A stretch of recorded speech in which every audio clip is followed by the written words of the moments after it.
Јавните предпријатија од регионот се крстат на иселениците за да ја зголемат наплатата на вода.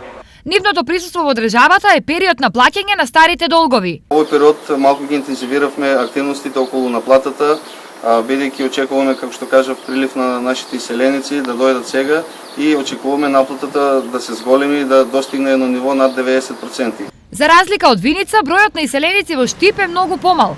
Па за наплата на старите долгови, ИСАР игра на карта на договори за рати. Интензитетот на интересот кај граѓаните се менува во зависност од кој период дојдат кај нас.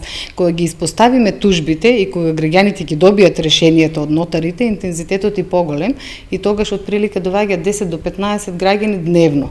Во просек наплатата на вода во општините од Истокот се движи околу 70%.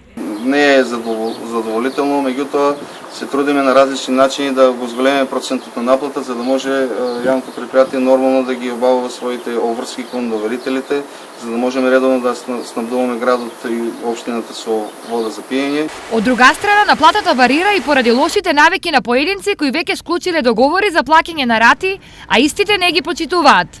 И неретко се случува да повторно имаме обврска да им праќаме опомена за веќе склучен договор и непочитување на истиот.